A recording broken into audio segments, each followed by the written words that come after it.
de Direito da Universidade Agostinho Neto, várias pós-graduações em Direito Económico, Negócios e Finanças Internacionais obtidas em prestigiadas universidades, com destaque para as de Georgetown e Harvard, ambas dos Estados Unidos da América, mestre em Ciências Económico-Jurídicas pela Faculdade de Direito da Universidade de Lisboa e doutorado em Direito Económico e Financeiro pela Universidade Lusíada.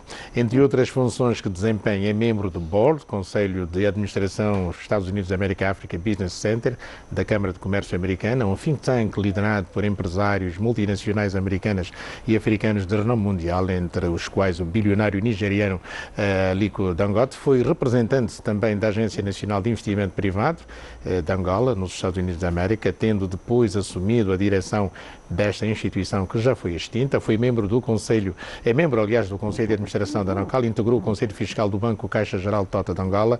Professora Maria Luísa Abrantes, obrigado por ter vindo à TV Zimbo. Como é que está neste momento? Está bem? Obrigado e agradeço o convite. É uma honra, como disse, tê-la aqui. A senhora é uma mulher de múltiplas funções, mas onde é que se sente melhor?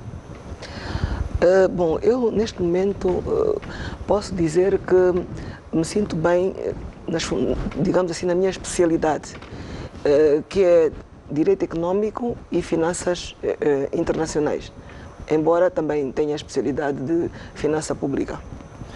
O que é que a universidade representa para si? A universidade sempre representou para mim, digamos assim, um aumento de conhecimentos, uma busca através da investigação e um complemento. Nunca foi o meu pilar principal, nem é na presente data. A senhora conhece bem os setores, digamos, empresariais público e privado, como a temos e a concebemos. Consegue encontrar diferenças, digamos assim, dentro dessa estrutura económica ou financeira que nós temos? Bom, em primeiro lugar, eu acho que seria melhor eu explicar, por exemplo, por uma diferenciação que existia e que torna a existir. No início da governação do Executivo anterior, havia Ministro de Estado para a esfera produtiva e havia Ministro de Estado para a esfera improdutiva. E eu acho que... Para a esfera improdutiva.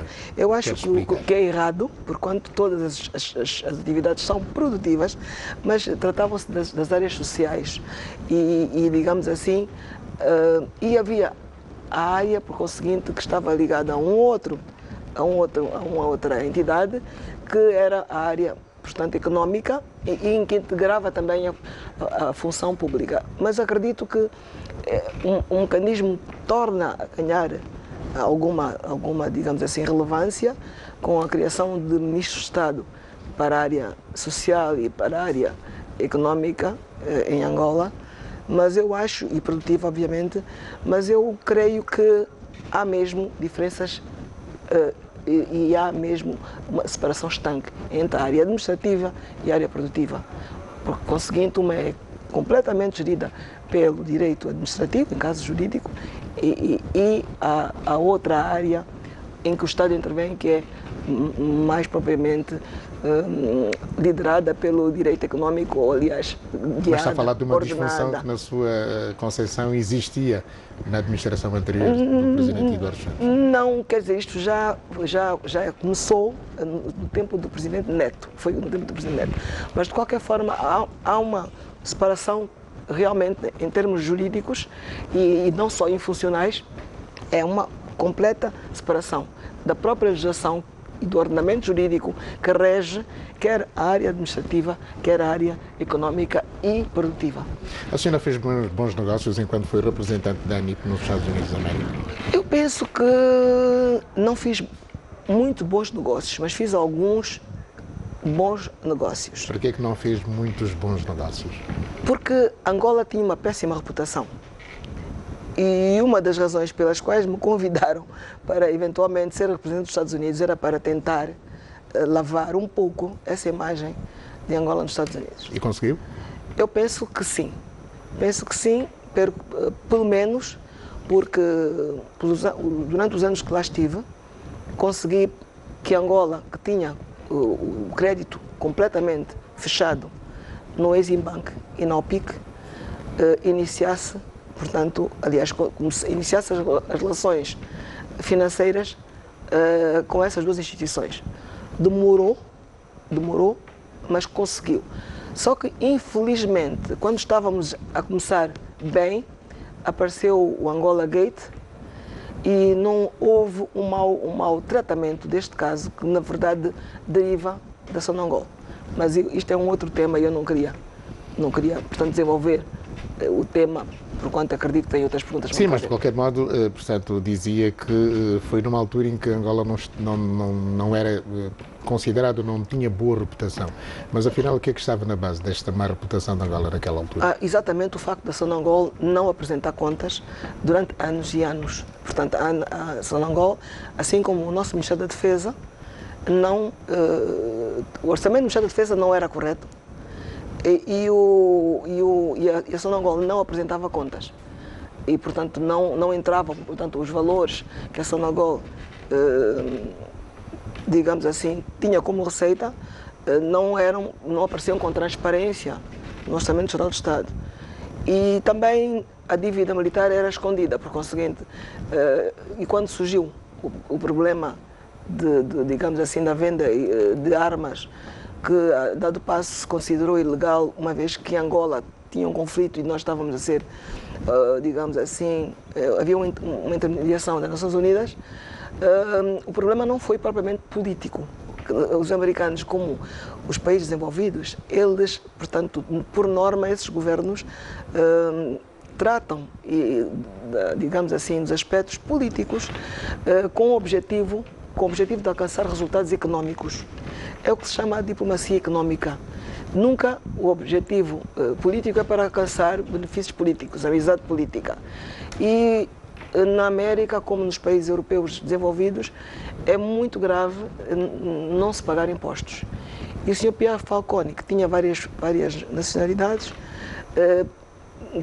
creio que, porque eu não conheço em pormenor todos os processos em que ele esteve, portanto, inserido, tinha portanto, indícios de fogo ao fisco em França. Mas como ele também era cidadão ou residente, desculpem se aí há alguma falha, mas pelo menos ele era residente, ele era cidadão francês, também francês, porque tinha outras nacionalidades, como todos nós sabemos, mas tinha residência nos Estados Unidos da América. E na América basta ser residente para ser obrigado a pagar impostos, ainda que esteja num outro país.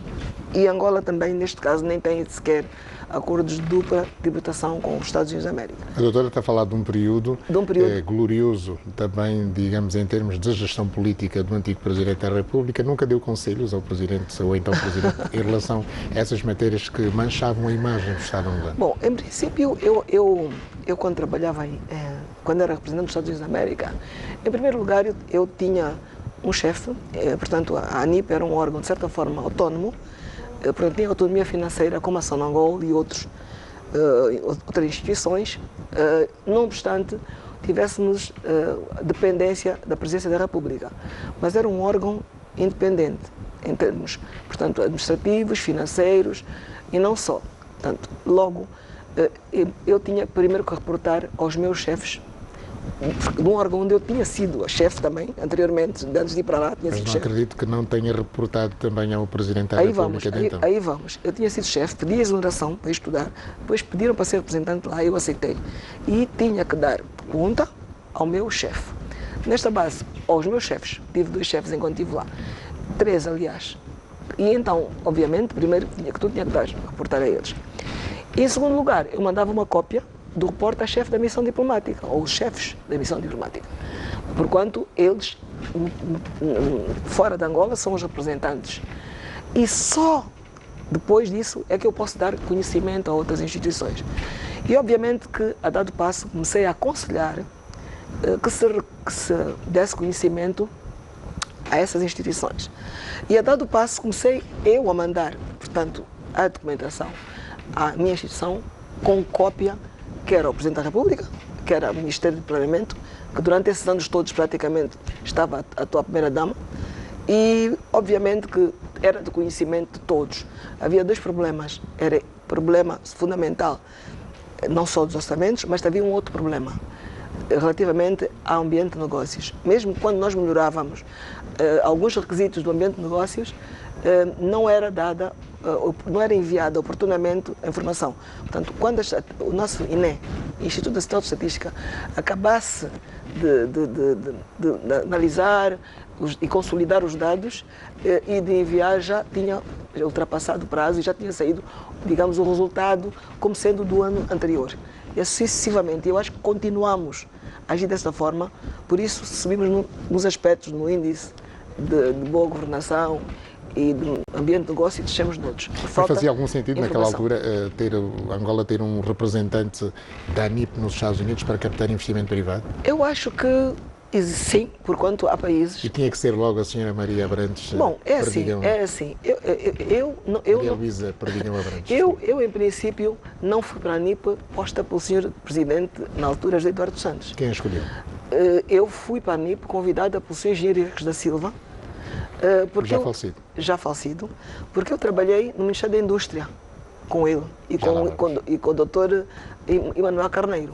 Então, o engenheiro Henriques da Silva, à altura estava o ministro Onamba, que era da Segurança do Estado, e com quem eu não gostei de trabalhar, e convidou-me... Não gostou? Não, e convidou-me para... já fiz uma pergunta, agora vou acabar. Convidou-me, assim como convidou o doutor Emanuel Carneiro, para ir trabalhar para o investimento, aliás, para o Ministério do Planeamento. Não existia um gabinete ou uma instituição como tal.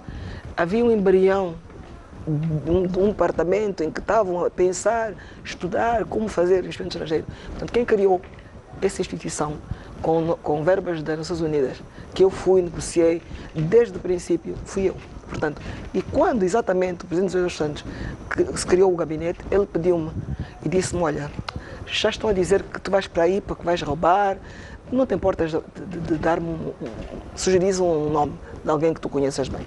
E eu disse, olha, eu acho que melhor seria irem buscar, na altura o Presidente do Partido também coordenava a área dos quadros, passa aí buscar a lista dos quadros, melhores quadros das melhores universidades, vai buscar as notas e pede. Mas como isto é muito urgente, eu vou-te dar o nome de um colega que foi muito bom aluno, que é o Dr. Aguinaldo Jaime. Foi assim que o Dr. Aguinaldo Jaime, que não conhecia na altura o Presidente José Eduardo Santos, não conhecia, não tem relações parentescas? Não. Nós, os angolanos, somos todos família. E depois de eu apresentar, ele disse-me que ainda vinham ser família. Foi mais ou menos assim, mas quem apresentou fui eu. E o Dr. Aguinaldo sabe dessa história? Claro que sabe, eu estou a falar e ele vai ouvir de certeza absoluta. Por conseguinte, eu criei aquele gabinete, eu pus à disposição a primeira vez no lugar. E quando o Presidente José Eduardo Santos já não estava comigo, tornou-me a convidar e eu recusei porque queria estudar. Mas ele pediu-me muito até conseguir outra pessoa. Foi assim que eu fiquei um período como diretora do Gabinete de Investimento Estrangeiro e depois insisti. E quando tive os meus gêmeos, ele acabou por me liberar e deixou-me ficar para estudar. A senhora começou a trabalhar em 1974, mas depois da independência, quem foi o ministro que primeiro serviu, depois da nossa independência? Bom, em princípio, eu quando comecei a trabalhar, foi numa fase de transição. E não havia ministros, havia diretores. Ministros era em Portugal. Portanto, entrei no Serviço de Emprego de Angola, que hoje dependem do Ministério do Trabalho e Mão de Obra, nem sei se ainda se chama assim, mas acho que são as áreas de formação. Entrei como técnica de mercado de emprego, porquanto já tinha um bacharelato. Foi na fase em que o Presidente Neto pediu aos angolanos, os quadros angolanos, para abandonarem tudo, os estudos e tudo, e para virem para Angola dar o seu contributo. Eu, como alguns outros, abandonamos e viemos a correr para nos inscrevermos nas FABLA, para trabalharmos para o país. E, na verdade, os que ficaram não vieram. Quando chegaram, foram os primeiros a ser nomeados para os cargos e não aqueles que realmente vieram a correr. Portanto, foi assim que eu apareci.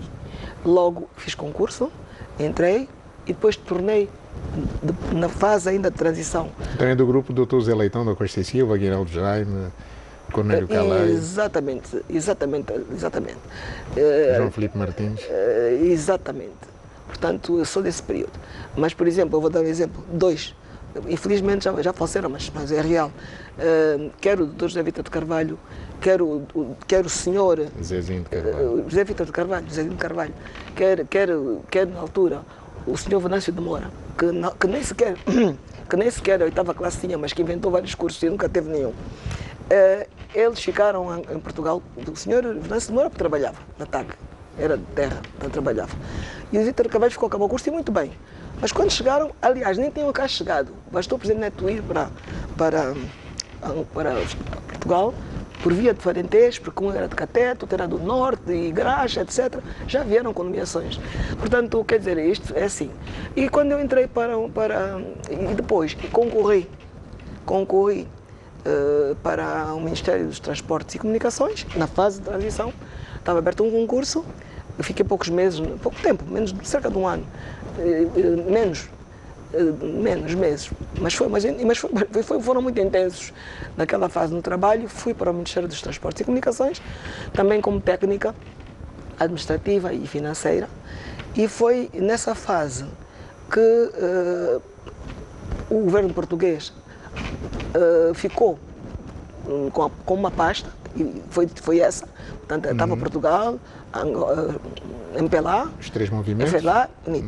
Mas de repente, em junho, interrompeu-se tudo. Um mês depois, pouco tempo depois. Bom, como o MPLA tinha chegado em novembro, eu fiz parte do grupo de recepção, fui militante, era já da clandestinidade, recrutei muita gente para ir morrer da guerra. Como por exemplo? Muita gente. Olha, o último que morreu, mas ainda há outro, é o general Tavira, e há vários ainda por aí. Há bom, esse é militar, mas esse é médico e ficou como brigadeiro, que é o Francisco Sachi Soquel, ele está vivo e está em Luanda, mas como ficou a estudar um tempo, acho que descontaram essa parte e mais outras partes, porque não é subserviente, provavelmente, e ele é brigadeiro, mas é médico, há várias pessoas. E foi nessa fase que o Ministério depois passou para o MPLA e tinha que ir para o Ministério da Defesa. Como tal, para que eu fosse para o Ministério da Defesa, tinha que me ir inscrever nas FAPLA e deixar simplesmente de ser militante e membro da Jota, porque eu fui fundadora da JMPLA em Angola. Foi assim que me inscrevi. E fui fundadora da JMPLA em Angola ou da representação da JMPLA em Luanda? Não, desculpa. Brazzaville não era Angola. Brazzaville ou Kinshasa, aqui em Angola. Depois, em dezembro de 1970. Mas sabe quando é que a JMPLA nasceu? Desculpa, a JMPLA nasceu antes, mas fora. Mas aqui dentro de Angola, é isso que eu estou a falar. Aqui dentro de Angola. Foi em 1978, na Vila Alice. Portanto, foi o falecido Cassange, o Copelipa, o general, portanto, o senhor Natal. 74, em novembro, dezembro, aí. Uma semana ou duas ou três depois do MPLA chegar. Bom, por aí. Mas eu penso que o Delfim, que ainda está aí, que é marido da mulher do Sr. Copelipa, ter preso no 27 de maio. Não. Esses são... Não. É muito depois? Não, mesmo a senhora Ângela Bragança, a senhora ministra Ângela Bragança, na altura ela fazia alfabetização. Eu imprimia os manuais com uma pessoa que era da FNLA, um senhor chamado Sebastião, no Ministério no Serviço de Emprego, e levava os manuais para a alfabetização. Ela dava aulas no quintal. E temos o vídeo dela? Desculpa? Temos o vídeo da Ângela Bragança a dar aulas de alfabetização? Sim, lá. E eu também dava, mas quem levava os manuais era eu. Bom, e é assim que eu vou para a defesa. Fui a primeira mulher a entrar na defesa e das primeiras 3 pessoas, com o general e também o embaixador Cabu, agora na reforma, e depois, na mesma altura, com também o general Rangel. Portanto, porque tinham que fazer as comunicações para trabalhar com a presidência, com o mundo inteiro. Éramos nós, só encontramos, já agora perguntou que eu vou acabar. Claro. Encontramos o senhor general Falcido Inocêncio, que nunca saiu de lá, mas chegou a general, estava na contabilidade, era cabo, não quis juntar-se ao MPLA. Continuou cabo militar português, mas era de Cateto. E então, mas esteve sempre na administração e finança? Subiu, porque era assim que era. Inocêncio de Almeida. E um outro senhor Juca que morreu, o cabo Juca, morreram no mesmo ano, que foi agora, em 2019. Exato. E os dois. Portanto, eu não entrei em lado nenhum pela mão do ex-presidente Eduardo Santos. Mas trabalhou na esfera produtiva, na indústria, ocupou vários cargos de direção. Amadureceu na indústria pesada? Eu acho que amadureci na esfera produtiva como ministro Loi e melhorei no Ministério da Indústria. E porquê? Porque eu encontrei excelentes chefes, excelentes líderes, que me ensinaram muito e, sobretudo, em particular, o engenheiro Henrique da Silva, porque me pôs pôs ao meu serviço e ao serviço de alguns angolanos que trabalhavam na altura e que éramos jovens, assessores para nos ensinarem, não para nos desfiarem, para nos ensinarem e depois ir embora. E por isso eu segui-o, quando ele foi para o Ministério do Planeamento e me convidou, com muito prazer, porque era uma pessoa, era um quadro como há poucos, como há poucos. 27 de maio, 43 anos, para que foi detida? Quem estava consigo? Bom, é assim, isto é uma história longa e qualquer dia eu vou escrever sobre isso, se ainda viver, mas acho que ainda vou viver para contar. Não vou contar muitas coisas. Bom, eventualmente acho que fui detida, provavelmente porque detiveram também o meu primeiro marido, com quem eu estive casada, o Tito Mendonça, que era carinhosamente chamado pela família e pelos amigos Tilo.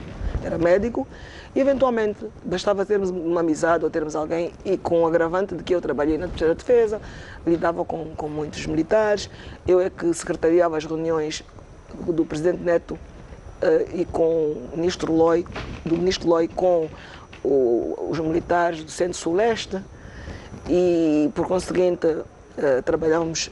Para além do trabalho que eu fazia de gabinete, também fazia o trabalho da coordenação Centro-Suleste, desde levar combustível, ia acordar às 4 da manhã os pilotos, para depois irmos levar combustível e estar no mesmo dia a trabalhar, sair às tantas, como obviamente administrativa, né? Mas ia a Ponta Negra tratar dos pagamentos, do armamento, etc, avionetas, sem levar ajudas de custo. Quando chegássemos já estávamos encolhidas, porque na altura o cônsul Balumucas já dizia: pronto, já venham para aqui sem dinheiro, venham comer, venham não sei o quê. Nós às vezes até não tínhamos dinheiro, mas também não dizíamos que não tínhamos. Algumas vezes vínhamos no mesmo dia à noite sem comer, saímos aqui muito cedo sem comer e voltámos e dizíamos: não tenho fome, já comemos. Mas quando tivéssemos de dormir lá, à noite lá comíamos alguma coisa que ele nos oferecia. Consequências para si do 27 de maio? Na altura foram nefastas, porque fiquei muito tempo com o rótulo de fraccionista e, por outro lado, também pediram o meu afastamento do gabinete do vice-primeiro-ministro para a esfera produtiva, que era o ministro Loi. Tiraram-me uma certa vez de uma reunião, dessas reuniões do Centro-Suleste, em que eu iria secretariar a reunião com o Presidente Neto e com os militares e com os administradores e comunais e municipais, etc. Quer dizer, houve muitas humilhações, mas acho que foi bom. De qualquer modo, a Comissão para apurar o que aconteceu no 27 de maio foi coordenada por José Eduardo dos Santos. Nunca os resultados foram, digamos, divulgados, foram tornados públicos. Alguma vez conversou com ele sobre isso? Eu acho que, mesmo que eu conversasse sobre isso, ainda que eu tivesse conversado sobre isso, não me competia a mim falar aqui por ele. A única coisa que eu quero... faça essa pergunta porque perdeu o marido, não é? Não, de qualquer forma, eu não tinha que ser eu a vir falar por ele. Agora, uma coisa eu estou certa. Tanto ele como, segundo aquilo que eu sei, de fonte digna, tanto ele como o Presidente, na altura, também Ministro do Planeamento e também Governador, mais tarde, estiveram para ser detidos. Por conseguinte, como é que foi, porque é que não foram, isso eles próprios é que poderão dizer. Mas, na verdade, só quem viveu aquele momento é que pode dizer que naquela altura não havia amigos, nem havia quem é quem. Da mesma maneira que hoje estamos a viver algo semelhante, que não há amigos e não sabe quem é quem, porque as pessoas são muito oportunistas. Por conseguinte, eu não posso dizer nada, porque ele está vivo, ele não morreu. De qualquer modo, sem querer referir a memória de Tito Mendonça, sim, mas depois, logo a seguir, apaixona-se por José Eduardo dos Santos. Bom, quer dizer, eu parto de um pressuposto que as paixões surgem, e sobretudo quando as pessoas estão livres, é normal que surjam, é muito natural que surjam. O tempo é um bom mestre, e não só, algumas mágoas, etc. O tempo é um bom remédio.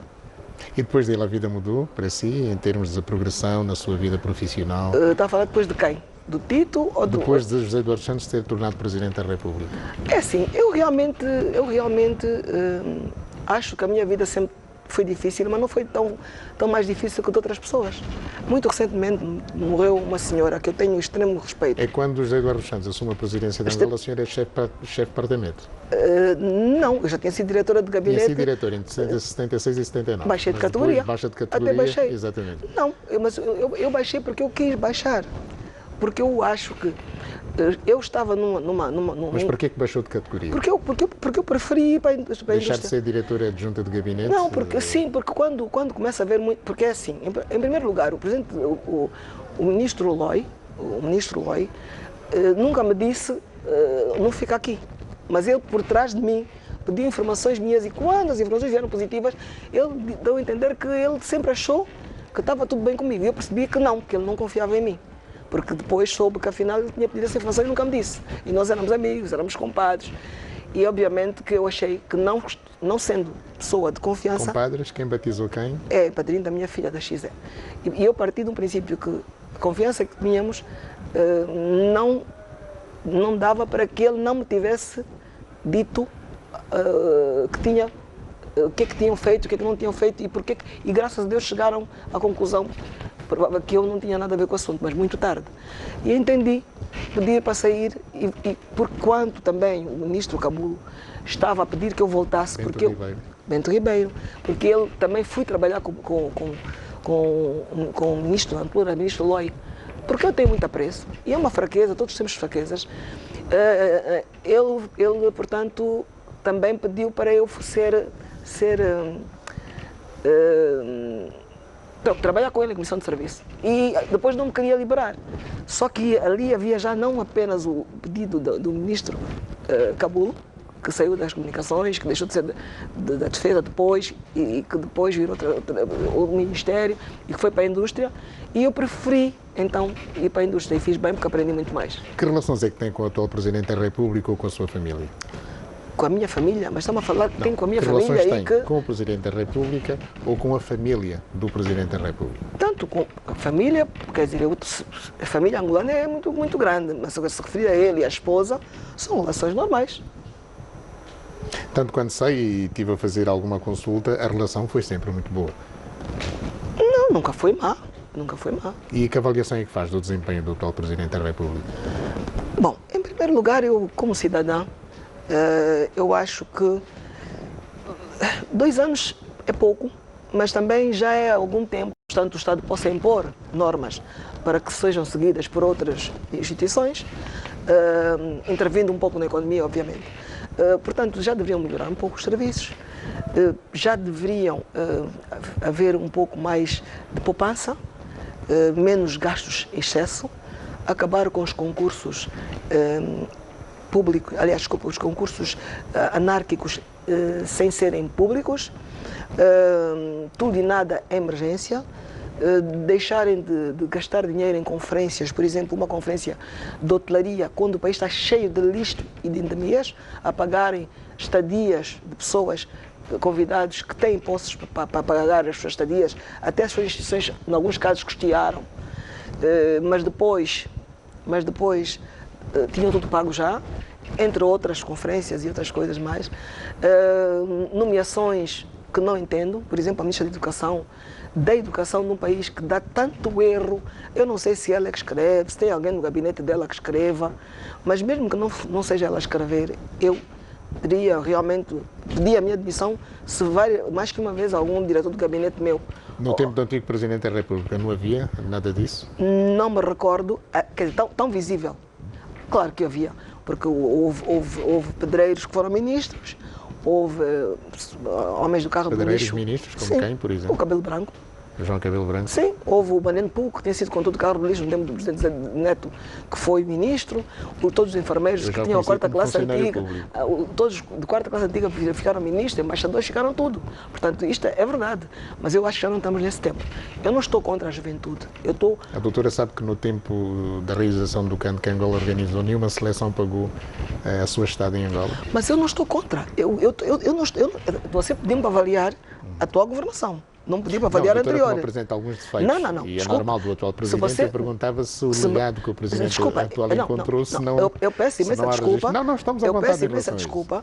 Se me quer perguntar o que é que estava bem antes, mas você perguntou... Eu não vou perguntar também. Então, está-me a perguntar agora. E eu disse-lhe que não há melhorias e que no que eu digo eu não estou a ver. Claro. E eu sou a favor da juventude, sempre fui. Os sítios onde eu estive, onde trabalhei, liderei, sempre fiz formação para jovens e sempre empoderei os jovens.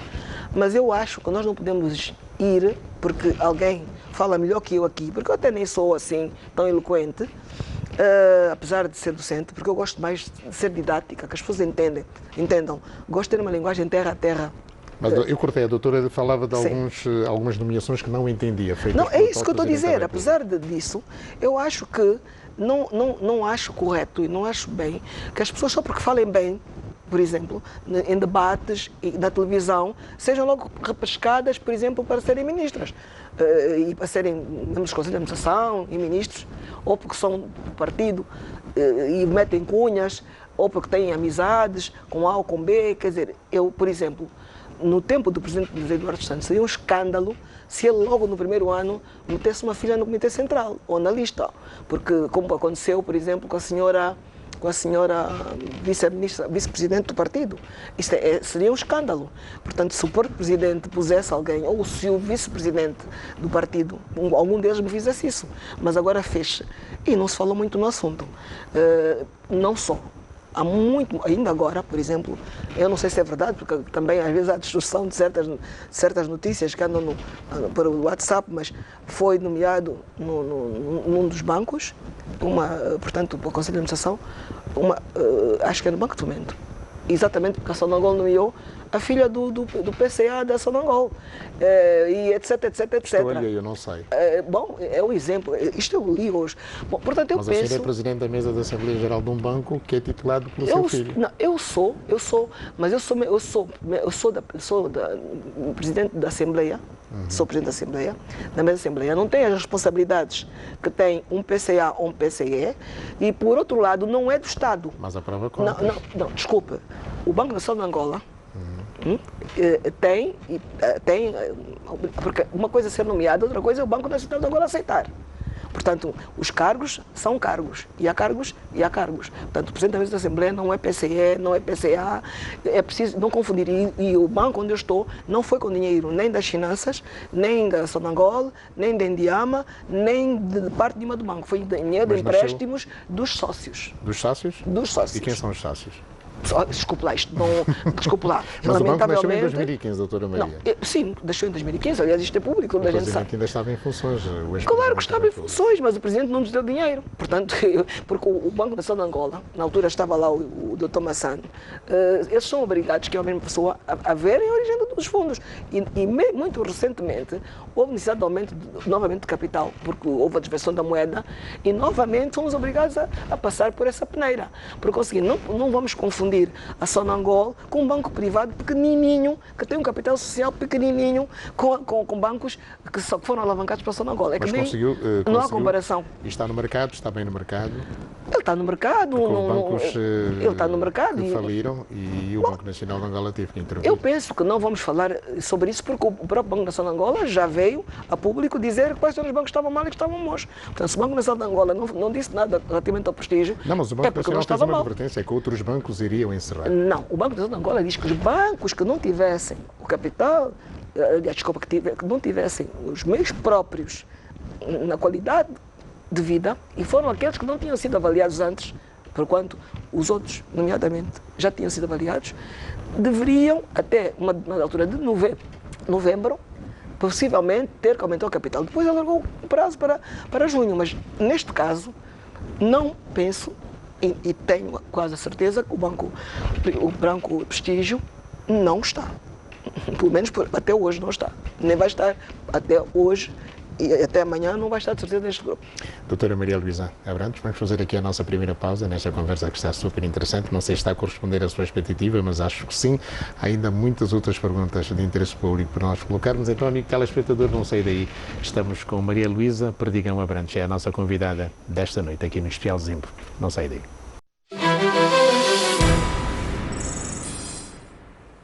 E voltamos à conversa com a professora Maria Luísa Abrantes. Estamos a falar um pouco da governança pública antes e agora com o atual Presidente da República, João Lourenço. Doutora Maria Abrantes, voltando à conversa sobre o legado de José Eduardo dos Santos, pela opinião pública e publicada, diz-se que o legado de José Eduardo dos Santos foi traído pela acumulação primitiva de capital. Subscreve essa argumentação? Eu vou-lhe responder, mas antes disso eu queria dizer que, em princípio, eu gosto de fazer críticas construtivas. Quer dizer, pediu-me para falar da governação atual e eu fiz algumas críticas que, pronto, foram cortadas, obviamente, e é natural. Porque não cortei. Podemos voltar a elas. É um espaço. Isso é um espaço aberto, por isso é que eu convidei. Mas eu gosto também, neste caso, portanto, propor algumas soluções. Mas parece-me que o interesse maior é apenas objetivo, José Eduardo Santos. Mas vou responder-lhe. Então vamos a isso. Vamos para as soluções primeiro. Não. Eu vou responder e depois pode entender. Pode-me repetir a pergunta porque, inclusive, eu estava com outra expectativa. Mas pode repetir, faz favor, já agora. É a pergunta que eu coloquei. Pela opinião pública e publicada, diz-se que José Eduardo dos Santos foi traído, portanto, o seu legado, traído pela acumulação primitiva do capital. Eu acredito que sim. Ele foi traído pelo partido, pelo MPLA, pelo burro político que o aconselhou a entrar por essa via. Porque eu, conhecendo, não muito, mas um bocado, não acredito que ele, por si só, enverdasse por esse caminho. Pela experiência acumulada de José Eduardo dos Santos, acha que não falo da experiência acumulada. Contrariar o... Não falo da experiência acumulada. Falo da pessoa que eu conheço. Por conseguinte, aconteceu mesmo na África do Sul, com outras consequências. Verifiquem hoje que o presidente atual é uma pessoa multimilionária, tem ações em quase todas as empresas multimilionárias, como infelizmente aqui também as pessoas que ainda estão no executivo hoje, algumas delas e não só, e que, portanto, alavancadas pelo empoderamento, entre aspas, do MPLA, porque quiseram copiar digamos, a receita da África do Sul, fizeram com que agora se diga que é o legado de Eduardo Santos. Este é o legado do MPLA. É o legado do MPLA e do bureau político, dos sucessivos bureau políticos, portanto, dos secretariados dos bureaus políticos do MPLA, que escolhem as pessoas e que, inclusive, nem todas são filhos de dirigentes. O Tulumba, por exemplo, não é filho de dirigente. E quem diz Tulumba, há muitos Tulumbinhas, outros tantos. Há muita gente que ficou Bento Cangamba e outros tantos não são filhos de dirigentes. Portanto, houve escolhas seletivas. E por conseguinte, este é um legado do MPLA. Mas esses empresários nasceram no tempo do antigo presidente. Desculpe, mas o antigo presidente não tomou essa decisão sozinha. Prova disso é que eles continuam, pelo menos alguns, com o atual executivo, com algumas pessoas do atual executivo. Como é que a senhora se empoderou? Eu não me empoderei porque eu não tenho nada. Eu tenho ações mínimas numa empresa, mínimas, que me custou aquilo que eu podia. É o Nanocal? Eu não tenho que lhe dizer. Isto é de minha responsabilidade. Mínimas, comprei ações mínimas. Mas era uma empresa estatal? Nanocal não é. Não. Nanocal não. Nanocal não tem nada. Nanocal eu sou simplesmente administradora. Mas eu comprei, eu posso comprar onde eu quiser, desde que eu compre com o meu dinheiro. Mas, em princípio, é uma empresa privada, não tem nada a ver com o Estado, nunca teve. E é o mínimo, é aquilo que eu tinha na altura e empolguei. Não estou empoderada, porque este valor que eu investi é um valor, enfim. Mas a sua família, os seus descendentes, têm capital acumulado? Olha, desculpe, lamentavelmente, era bom que tivessem tanto capital acumulado. Porque se eles tivessem tanto capital acumulado, não tinham feito empréstimos para investir no Banco Prestígio, por exemplo, que não são os únicos, nem tinham, por exemplo, no caso de dois dos meus filhos, reduzido a quase nada as suas ações, porque não puderam aumentar o capital, não porque estivessem impedidos de fazer um empréstimo, mas porque não estavam interessados em empatar dinheiro numa fase em que não há dinheiro, há dificuldades de visas, há N problemas, e eles tinham outros projetos, nomeadamente o projeto Vida, da TV, portanto, a TV Vida. A minha filha abriu, por exemplo, 2 restaurantes, um no Talatona, o TEN abriu no Talatona e abriu na Marginal. Portanto, ela preferiu o pouco que tinha E esses são os grandes negócios? Não, eles não têm grandes negócios, é que todos os dias inventam um grande negócio, mas até agora ainda ninguém conseguiu provar qual era o grande negócio. A Mas banco é um grande negócio, doutora. Desculpa? Banco. Mas depende do banco. Portanto, o banco, na altura que nós... O BNI já não é um banco eu vou te explicar. Quando uma licença bancária, quando eles pediram, custava 10 milhões de dólares. E um banco não tem que ser de uma pessoa só. Custava 10 milhões de dólares, por um lado. E por outro lado, a posteriori foi aumentado para 25 milhões de dólares. Mas, eu vou lhe dar um exemplo, 1 milhão de dólares. Uma pessoa que tivesse naquele tempo uma casa, uma vivenda, hoje em dia as avaliações são por baixo, mas uma casa, por exemplo, no Cruzeiro, a minha casa que é bem velha, a minha casa tem cerca de 80 e tal anos, chegou-me a render 25 mil dólares. Comecei com 5 mil dólares por mês. E aquela casa estava avaliada naquela altura a 6, 8 milhões de dólares, se eu a vendesse. E estou arrependido de não ter vendido. Hoje é capaz de estar avaliado em 6 milhões de dólares.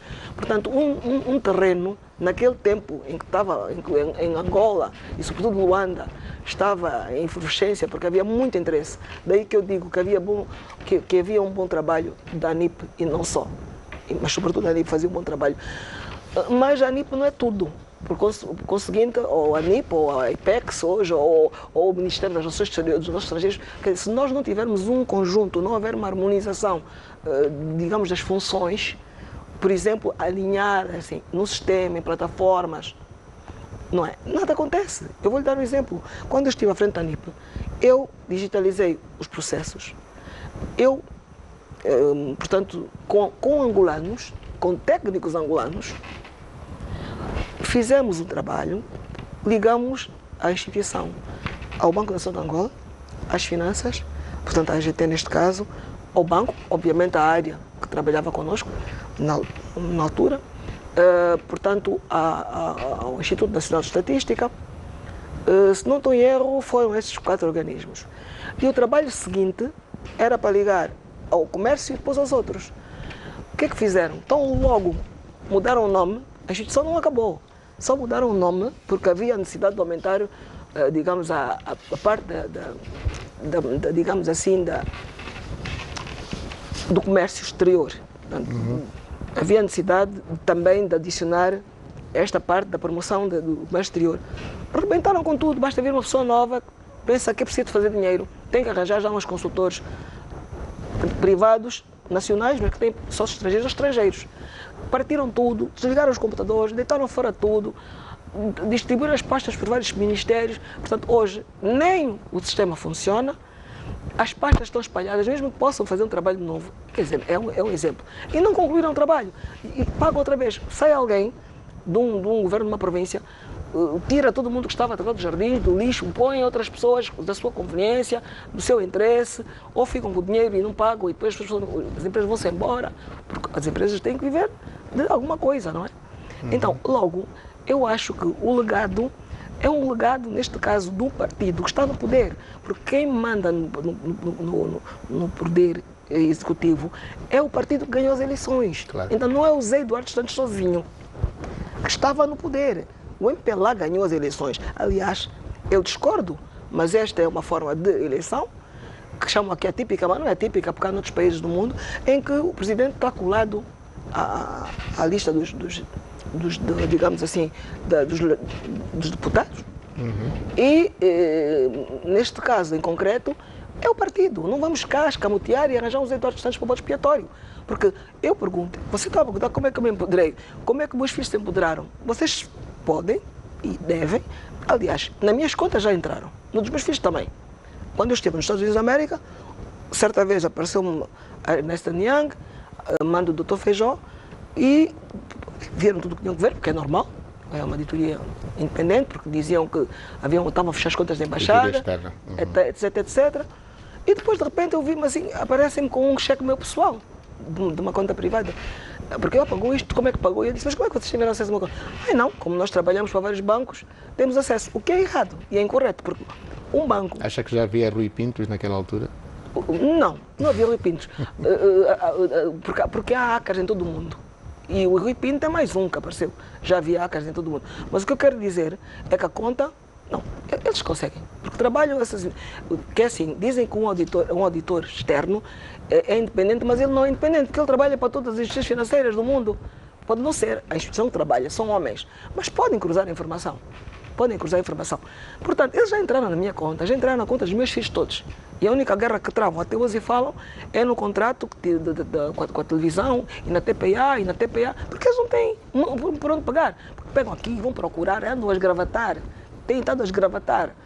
Bom, e se houver alguma coisa, é normal. Eles trabalham, têm que trabalhar. A minha filha trabalhava numa empresa, era sócia também de uma empresa, outra, fazia outros trabalhos, etc, etc.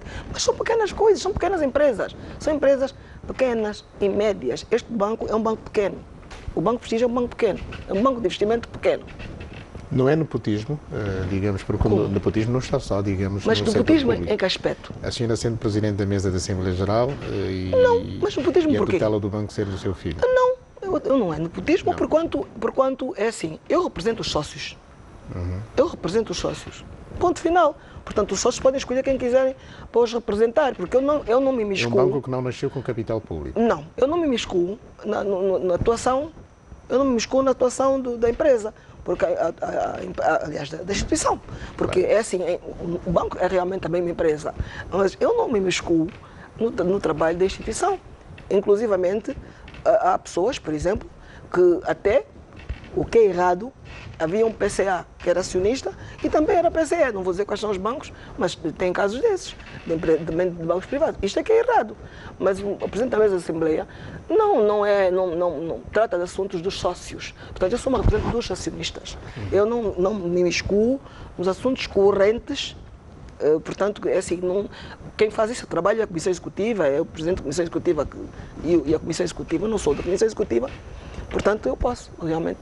Professor, antes de irmos para o intervalo, uma última questão antes do nosso intervalo, como disse, em relação a esta estrutura que nós temos, a criação da nossa burguesia. Estava à espera que chegássemos até aqui, como chegamos?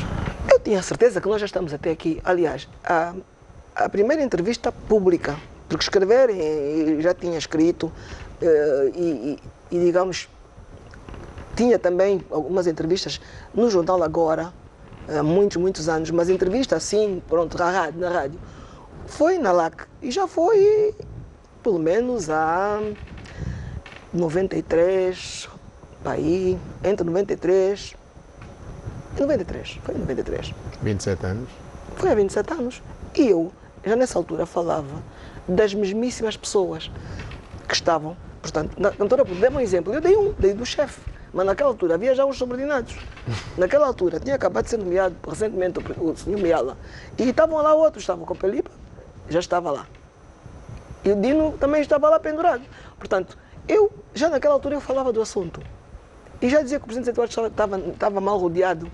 E fui sempre mal interpretada. E atiravam pedras, as pessoas até fugiam de mim, porque tinham medo que o Presidente pudesse ficar zangado com eles, porque se lidavam comigo, porque eu estava a falar mal do Presidente. E o Presidente lidava comigo muito bem, e os outros é que estavam preocupados que o Presidente ia pensar ou não pensar. A dado passo, inclusive, um cumprimento, uma saudação. Mas quando desse algum conselho ao antigo Presidente, era para que ele tomasse medidas. Mas aliás, eu queria dizer, mas depois cortou-me na altura.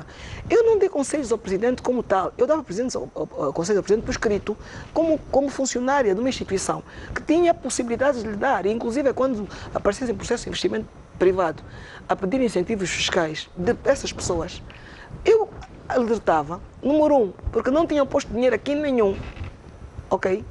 Não puseram dinheiro nenhum a dado passo, não tinham posto, pelo menos quando eu alertava, não punham o dinheiro. E depois eu comecei a apertar. E por outro lado, mas o negócio estava feito e diziam que era uma empresa de fora, mas eu percebi-me que as empresas eram eles que criavam lá fora.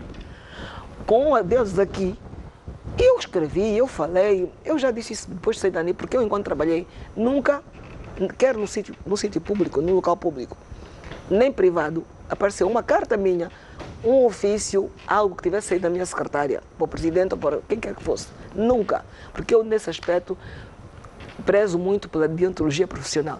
Mas eu, depois de sair, e com provas, e com tanta coisa que há, e tão descarada, eu acho que posso e devo falar e alertar. E sempre fui mal vista, como eu já disse, até cumprimentar o presidente. Achavam que eu não podia chegar-me, porque o presidente era Deus. E hoje já acham que eu sou família do presidente, sou muito chegado ao presidente. Quer dizer, antes já não era, porque o presidente era Deus. Agora, como o presidente, o ex-presidente, o José Eduardo dos Santos, como acham que agora ele é o diabo, ou querem que ele seja o diabo, e já acham que eu sou família dele. Mais um curto intervalo, aceita? Vamos a isso, os nossos anunciantes pagaram. E então, um curto intervalo para ganharmos dinheiro lícito. Não sei daí, a nossa convidada hoje é Maria Luísa Perdigão Abrantes. Pois bem, estamos de volta para a última parte desta nossa conversa com Maria Luísa Perdigão Abrantes. Professora, falemos agora, há pouco dizia que eu a tinha cortado, soluções para uma boa governança pública do Presidente João Lourenço. Eu não falo do Presidente João Lourenço, porque o Presidente João Lourenço não governa sozinho. Mas ele, o titular do Poder Sim, por quanto já o Presidente Eduardo Santos, quando se lhe falasse, ele dizia, eu não governo sozinho. Eu estou a falar no Presidente João Lourenço, nos auxiliares do Presidente João Lourenço e nas instituições públicas. Neste caso, sobretudo, porque normalmente elas é que têm que trabalhar para possíveis intervenções, não é, condicentes com o momento atual na economia. E eu acho que há duas formas de se poder, portanto, do Estado poder melhorar ou fazer com que se melhore o ambiente de negócios em geral, não é para o investimento estrangeiro, mas de negócios e para melhorar a vida da população também. Por conseguinte, para além da famosa lei de fomento, que não saiu do papel, porque se empoderaram meia dúzia de pessoas com dinheiros da Sonangol, eu acho que tudo muito bem. Também houve Angola Invest, também foi um fiasco, porque mais ou menos foi a mesma forma de atuação, foram as mesmas pessoas escolhidas. Eu penso que não deveríamos ir por aí. Deveria haver uma intervenção do Estado na economia, por um lado, e como existe, e eu vou dizer a seguir as formas, mas também poderá haver uma colaboração dos empresários, não só através da lei do mecenato, que é muito pouco divulgada.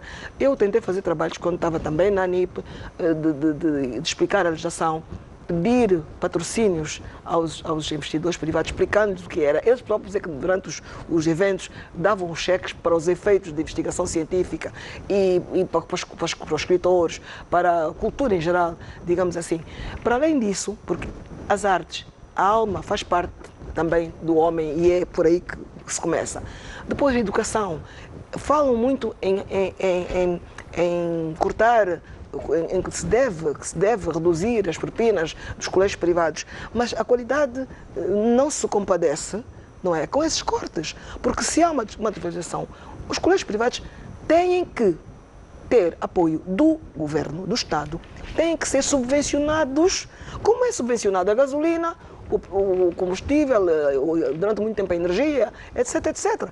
Tem que haver subvenções para quem trabalha no setor de saúde e não apenas para pessoas amigas, tipo Geni Neto e outros mais que quando fazem uma parceria público-privada para digamos assim, o coração, ou para doenças do coração, num determinado hospital, ou no grupo de Ciodino, ou José Quinhas Vandunas, quer dizer, não pode ser isso.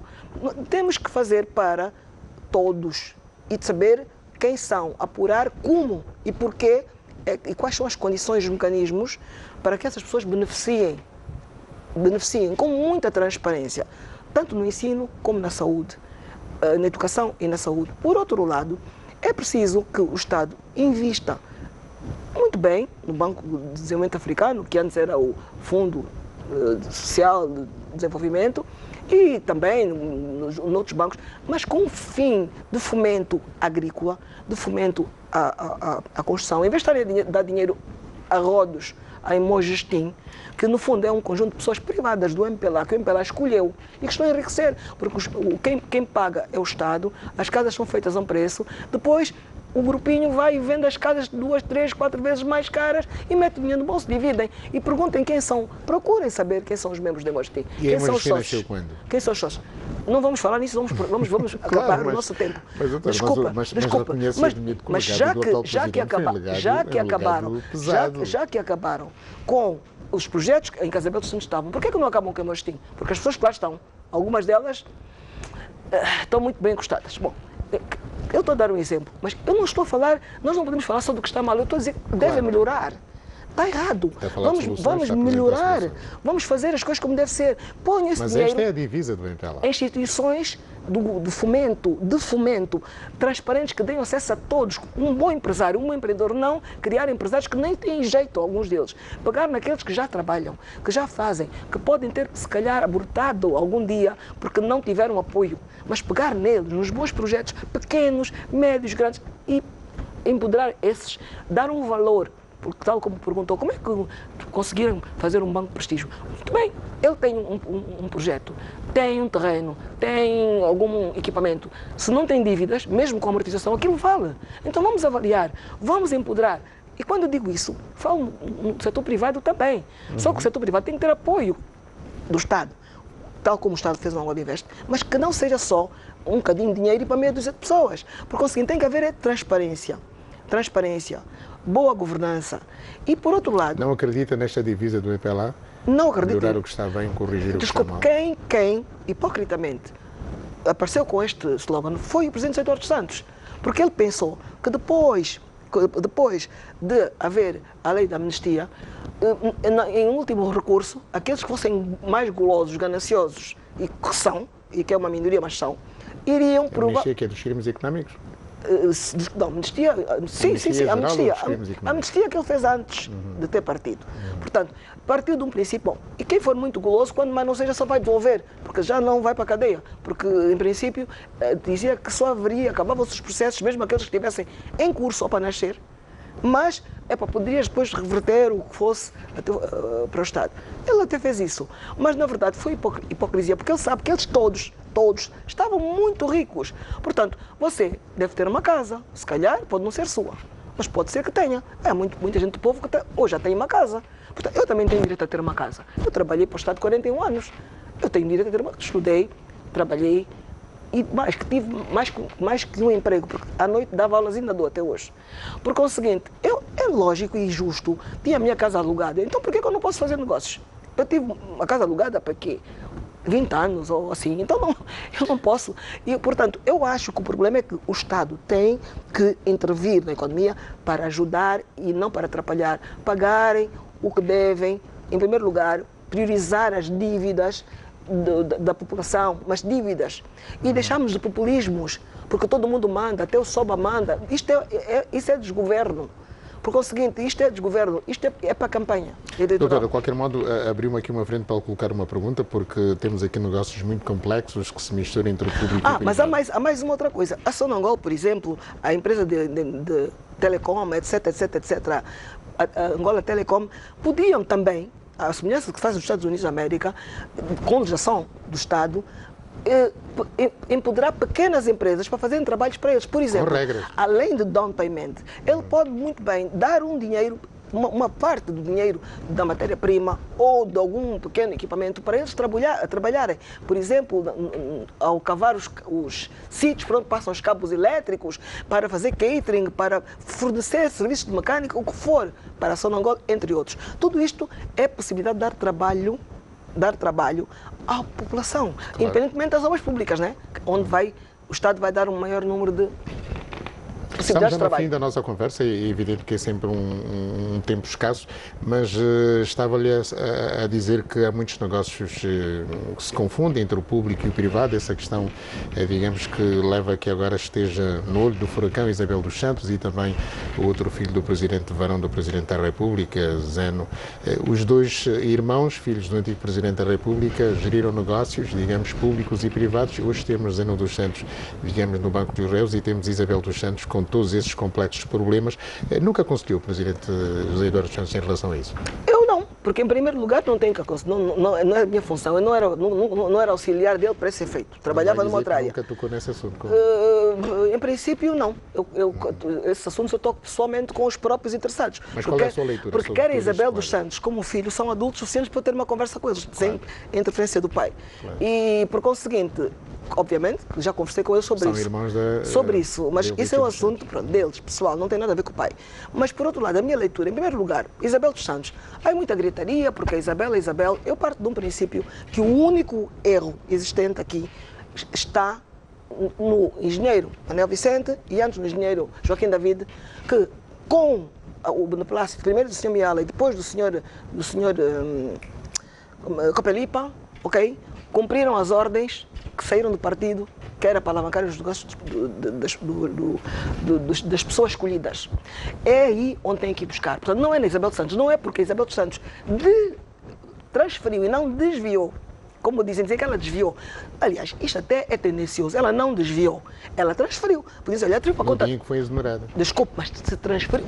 Ouça, eu, no dia em que eu fui exonerada, porque eu pedi, depois demorou, e quando me deram a exoneração, já tinha passado prazo. Eu também fiz. Sabe o que eu fiz? Eu fui exonerada, se não estou em erro, em agosto, se não estou em erro. A última vez. Sim, que eu pedi para sair. E nesse mesmo dia, eu só tinha que dar dinheiro, portanto, que é das multas, 50%, tinha que dar às finanças no final do ano, e eu disse, vou dar já hoje, porque senão vão chegar aqui e vão pegar no dinheiro todo, vão dizer amanhã que eu não tinha dinheiro. Peguei no dinheiro, mandei para o Tesouro Único. Quando eu saí, sim, quando eu saí de lá, a senhora que veio a seguir, a mim disse que estava tudo bem, ficou muito contente. Falou do piorio, ela tirou o dinheiro, ela não tinha nada que dar o dinheiro. Portanto, até fizeram reunião, deu o dinheiro. Mas dizem que a parte do dinheiro que eu deixei ficar lá, que não é do Tesouro, mas que é dinheiro que nós fizemos lá, com multas e outras coisas mais, ainda dizem que ainda dá para as viagens. É um costume entre nós isso? Desculpa. O que eu quero dizer é que eu fiz isso. Então, está errado eu pagar as contas naquele dia. Quanto é que deixou? Na Caixa? Na Caixa, em princípio, só daquele ano, eram, e mais, em 2015, é um ano mau, só naquele ano foram cerca de 4 milhões de dólares. 4 milhões de dólares? 4 milhões. Claro que nós não dávamos 50% e ficávamos todos 50%. Por isso, porque muitas vezes nem recebíamos salários, mas era assim mesmo, ok? Para trabalhar, para pagar, porque os trabalhadores não viviam daquilo, eram pagos com aquele dinheiro, mas 50% tínhamos que dar das multas, porque havia monumentos e não sei o que, isso mandámos tudo para o Estado, ok? Portanto, o que eu quero dizer, eu paguei e disse, não, mando o dinheiro, e paguei contas, paguei. Porquê? Porque ainda não tinha sido tomado posse outra pessoa, não tinha tomado posse outra pessoa, e eu achei que devia fazer isso, porque podiam depois pegar no dinheiro, gastar o dinheiro todo, e dizer que era eu. Agora, o crime será se ela realmente mandou para uma empresa dela, sem autorização do Conselho de Administração, ok? E que ela tenha votado. Não sei se está a ver. Mas, mesmo que ela cometesse esse crime e se cometeu, tem que pagar, ela ia para a rua, é número 1, e número 2, pagaria a indemnização, era um crime administrativo, pagaria uma indemnização pelos danos que ela causou do valor, que se calhar que poderia outra empresa pagar, se quiser menos ou ser mais, e não mais que isso. Mas o grande crime aqui foi terem autorizado e pegado no dinheiro para alavancar os seus próprios negócios. Ela precisava de chegar à direção da Sonangol para consolidar a sua posição, se quisermos entrar para aqui qualquer um de nós tem a sua ambição, cada um tem a sua ambição. E ela pode ter tido aquela ambição, como hoje, filhos de muitos dirigentes e não dirigentes, têm ambição e são ministros, são PCAs, porque metem cunhas, vão atrás, querem ser do CC, querem ser deputados e metem jornalistas que se insinuam praticamente, querem ser de ministros, querem ser autarcas, quer dizer, isto é próprio do ser humano. E nos Estados Unidos da América, quando alguém diz que quer ser presidente, desde criança, encorajam.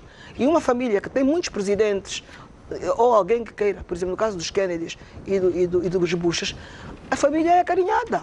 É acarinhada. O Kennedy trabalhou com 2 irmãos. O Bush trabalhou. O Powell trabalhou com o filho. O presidente João Lourenço trabalha com o irmão. Pode dizer, não, ele já encontrou, então ele exonerava o irmão, por que ele não tirava do irmão? O Trump trabalha com o Henry e com a filha. E com a filha. Portanto, o que se passa... Não é nepotismo. Agora, desculpe, depende. É o que eu digo, depende. Mas no caso da Isabel, ela até era subordinada, neste caso, ministro dos petróleos. Mas é censurável. Dos ministros... Não, desculpa, eu peço imensa desculpa, a lei de improbidade proíbe, mas no caso da Isabel, o chefe era ministro dos petróleos. Já no caso do Zeno, o caso é outro. Apesar de ele trabalhar lá, já, o chefe era o presidente Jorge Santos. Embora a supervisão fosse do Ministério das Finanças. Mas eu não vejo crime nenhum, ele não fez mais gestão do fundo, e se quisesse ir buscar problemas para o Zeno, iam buscá-los na gestão dos projetos. Mas são nomeações censuráveis. Não, desculpe, da Isabel dos Santos não vejo. Agora, não falo da pessoa dela, ela é muito ambiciosa. Digo do ponto de vista moral é e político. Muito ambiciosa, é tão gananciosa como todos os outros que estão no grupo dela, e que hoje são facções, porque era um único grupo, e agora há uma facção. Herdeiro político de José Eduardo dos Santos, na sua opinião? Eu peço desculpa, o herdeiro político não tem que ser do MPLA. Não, do antigo presidente. Não sei, o presidente Eduardo Santos tem 8 filhos. Tem vários sobrinhos. E qualquer uma dessas pessoas, em qualquer momento, pode criar um partido e pode fazer o que entender. Ou pode ir para um partido qualquer. Sonhou alguma vez com uma carreira política? Eu não, porque se eu quisesse essa carreira, eu acho que eu já teria mais tempo. Não está arrependido? Olha que não. Em Angola não, porque em Angola não se faz política. Faz politiquice. E o que é que faz agora? Eu agora sou consultora. Sou consultora jurídica, financeira, a nível internacional. Sendo membro do Conselho de Administração da Nocal, como é que vê a indústria de bebidas no nosso país? Está em crise por causa do IEC? Qual é a opinião que tem sobre isso? Eu acho que no caso das cervejeiras, eles têm encontrado algumas soluções. Porque, felizmente e infelizmente, felizmente porque é um negócio, infelizmente porque é álcool, mas felizmente eles têm encontrado mercados aqui na região que têm, ajudado também em divisas, porque o problema é a importação, e também fora do país, por causa do caso da China, Portugal e outros países. E tem estado a dar-se mais ou menos bem, mas não tão bem quanto se poderia, porque os custos são muito elevados devido à desvalorização do Kwanza, sobretudo. E os produtos de importação, o preço é o mesmo ou sobe. Negócios. Olha, eu sempre tratei dos negócios dos outros. A minha cabeça é o meu negócio. Eu sou muito boa para aconselhar terceiros a fazer negócios. Está a tratar de negócios de quem? De várias pessoas. Mas em princípio, a maior parte das pessoas... licitamente? Não, olha, os meus clientes nem são angolanos, a maior parte. Estrangeiros? São estrangeiros. E nem é para Angola. Eu trabalho para vários países, trabalho em vários países, sobretudo em África. Aproveitou os cargos públicos para ganhar essa visibilidade e esse tipo de contratos? Não. Aproveitei o tempo que estive nos Estados Unidos da América e que tive a oportunidade de ser avaliada, não porque tivesse um cargo muito elevado, mas porque era transparente e observaram bem o meu trabalho, sobretudo com as ONGs. Que relações é que tem com o homem mais rico da Nigéria? É colega de bordo, é colega de um dos bordos onde eu estou. Doutora Maria Luísa Perdigão Abrantes, muito obrigado por ter vindo. Obrigado, Esta foi a conversa com uma mulher multifacética que esteve aqui a conversa connosco. Oxalá tenha correspondido à sua expectativa. Muito boa noite, já sabe, a grande entrevista da TV ZIMP sempre à sexta-feira, depois do Jornal da Noite. Boa noite.